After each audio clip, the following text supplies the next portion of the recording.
Hey everyone, welcome back to the channel. If you're new here, my name is Pat, and this is basically a channel to talk about my journey from where I am right now professionally in my career as well as personally in my life, and getting to a much better place in terms of both my career and overall happiness. And that's a perfect segue for the topic of today's video, which in fact is happiness. So if you watched the introductory video last week that I posted, basically, I am using this channel as kind of a means to build up my own self-confidence and kind of use it in a way to grow as a person overall. I was basing a lot of the principles around what I know as well as what I'm practicing this week from this book that I read called The Slight Edge. I've since finished the book. It was really, really good. I can in fact say that it will be setting me on the course of life-changing events as long as I continue to practice these principles and repeat certain things to myself to ensure that I actually continue down this more positive path. So I wanted to figure out a way to kind of bridge the gap from where I am, or I'll even say where I was maybe a few weeks ago, to where I want to get to in the future. And it's a daily progressive thing that I'm continuing to work on. And yeah, so basically the biggest challenge and struggle that I've always had was, a bit of a temper, a bit of an attitude, and just overall being positive, trying to stay positive and maintain positivity in life situations and anything that basically hasn't gone my way. I think I said in the first video how I mentioned, you could ask any of my college roommates, and my whole thing was, oh, I have bad luck. This comes down to my bad luck, right? So basically, I've always struggled trying to stay positive in my life a little bit. So I was thinking, what is the best way that I can actually achieve a more positive mindset and overall get to a better place? And at the end of the book, it kind of prompted you it was either 5 or 7 different categories of your life and where you are right now and your goals and how you're going to get there. And it just wanted you to go into specifics as much as possible. So that was something like writing, this is my goal, this is specifically what I'm going to be doing, and this is how long it's going to take. Or this is how long I foresee it taking. So, because obviously we can't tell how long an actual goal is going to take until we actually pursue and set out on that path. The number one thing for me was happiness. I was saying to myself, well, how do I become happy, right? How do I ensure to myself that what I'm doing in life, both professionally and personally, is actually making me happy? So I was searching around a little bit and a little bit of self-searching or soul-searching, however you say that, and well, essentially I wrote out kind of my goal for my happiness specifically. I actually have it pulled up here because I wrote them on my Google Docs. Yes, these are all goals that I'm going to be trying to accomplish in the future, but the one that I want to focus on is goal number 5, or point number 5 that I have listed here. So goal number 5, I'll read exactly word for word what I said. I said, I should have put this goal in the number 1 slot, but regardless, I truly feel that I need to work on myself and find true happiness. True happiness for me means to live in a world where I don't allow day-to-day stress to paralyze me and prevent me from achieving my goals. It means not lashing out at loved ones when I'm anxious or stressed, and being a leader and a beacon of joy, which I think I was put on this planet to be. This is a daily process which I'm working on, so I will continue to write about and document this goal each week. I will do a hard reflection on this goal a year from today, April 3rd, 2022. Well, that was obviously this year, so then I put in parentheses April 3rd, 2023. And so that's just me tracking the goal. That's not me actually describing how I'm going to get to that spot, right? How I'm going to get to that place. So again, I started kind of doing a little bit of soul searching and going on YouTube and trying to figure out just different ways of how people practice positivity in their daily life. And I came across this one video.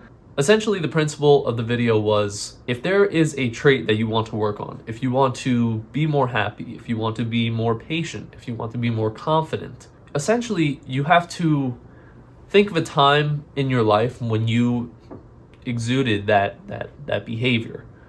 And you essentially have to tell yourself that, well, I already am these things. I am happy, I am patient, I am confident. And you think of the time that you did that in your life and you apply it to present day. So to give you an example, I wrote these down, and you can call these affirmations.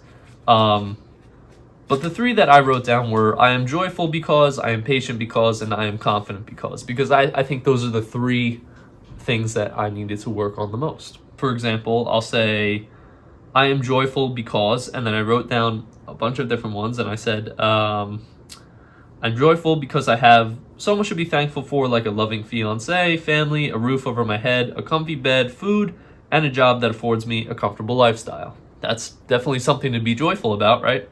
So then I'm telling myself I'm joyful. I'm no longer telling myself, well, oh, I'm miserable, I'm a terrible person. It's these positive affirmations that, while they don't sound like they really do a lot, and it really seems like this kind of pseudo-science-y, pseudo-psychological type of trickery, it really does help in a way. At least it is for me. Another example would be, I am joyful because I get along with a wide array of people from all over the world and multiple different walks of life.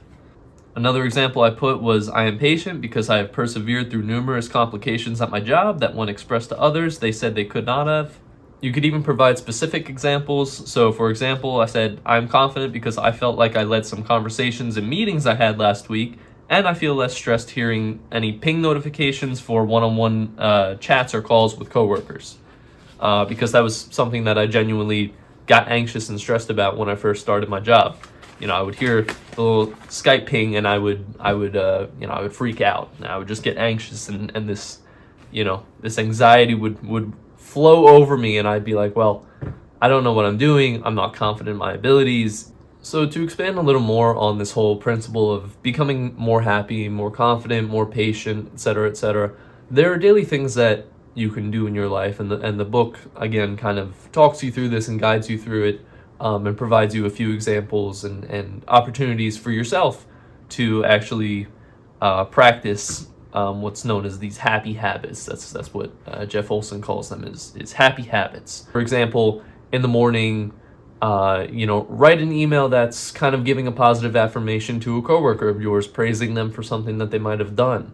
Another example might be something like keeping a journal and writing something that you're thankful for, or 3 things that you're thankful for each morning, something that went well in your life, some type of positivity that you can essentially repeat to yourself, that over a long period of time, this compounding effect will in turn help you, right? Because when you make others feel better, you also yourself feel better. For me, an example of one of the things that I've been practicing has just been meditation. I know, again, it sounds very, very odd and very cliche. I want to say it sounds stupid because, honestly, that's the cynic in me, and that's how I would normally think and talk. And I would see a video exactly like the one that I'm making right now, and I would look at it and I'd say, well, this is garbage. This is bullshit. Like, what is this guy even talking about? But it really is true. You have to kind of break free from that headspace. And you really have to let yourself know that in order to succeed, in order to be successful in life, I think the number one thing is to be happy with yourself. You have to be comfortable in your own skin. You have to be comfortable with what you're doing, and the rest will follow. You can build up patience over time. You can build up confidence over time. But the number one thing is you have to be happy, right? Because when we're miserable, there's almost nothing anyone can say to us that will want to change our minds. And again, further expanding on that thought, when you're miserable, the only other people that you want to talk to are people that you think you can relate to. So then you talk to other miserable people. So then at the end of the day, you're talking to this person and you're saying, okay, at least I know that this guy is going through the same shit that I'm going through. Because we like to be validated in our opinions, whether they're positive or negative. Another example that I'll take from the book is he made a point of saying that people with certain ideals and certain mindsets, they like to be surrounded with other people of similar and like mindsets, right? And as soon as you talk about something that makes them feel uncomfortable because it addresses maybe an insecurity or a responsibility that the other person is putting off, they shy away. And that's when you're met with a lot of resistance and a lot of pushback. And this is exactly why, if you've ever had something that you wanted to tell someone, something you're very excited about, and maybe a new venture that you're setting out, and you're hoping for success and you're looking for support, a person may take that experience that you're going through right now and that euphoric feeling that you have and all this confidence and motivation that you have, and they might try to apply that to something that they themselves either have started or have considered starting. And if it didn't work, they're kind of expecting failure for you without actually saying it, right? Or they're relating it back to themselves and saying, well, I failed, why does this guy get to have all this success? And it's a completely unfounded thought. Nothing's actually even happened, but at this point now you're saying to yourself, okay, well, this person's trying to be this beacon of positivity, like fuck him, I don't care. I feel like I could be saying it better, but I think you get the point. There is one group who, you can all remain positive and happy and joyful and supportive of one another, as well as be responsible for your own actions. But then there is the other group, which, my fiance Nelly, at her workplace, they call them happiness vampires or something like that, joy vampires, something like that. Just people that suck the life out of other people who are trying to, be happy and be positive in bad situations. But yeah, I think that's about it for this video. I really just wanted to kind of check in once again and just update sort of where I am in my progress of, starting my own business and getting into a much better and more healthy state of mind than I could certainly say that I've been in for a very long time. So I certainly think that I'm making really good progress. If today me could talk to me, let's say, even 3 months ago, there would be a huge difference, I think, in the person that I am today. And one last thing I'll say, I may have said it in last week's video or put it in the description of last week's video, but I know I said I would be doing videos every Friday. Now, if things do end up slowing down, whether I get busy or just bogged down or I got other commitments or dedications to do, I won't be posting every single Friday, but I will be doing my best to try and get that out if I have the free time and if I feel like it. Again, the channel is really more so to document my process. I'm not really trying to stick to a very tight-knit schedule right now, at least with YouTube. It's just not my main focus. But nonetheless, if you guys do want to stick around, you can hit the subscribe button and ring the bell to get notified whenever I do post a new video. And that's about it. Happy Friday, everyone, and hope you have a good day. Thanks.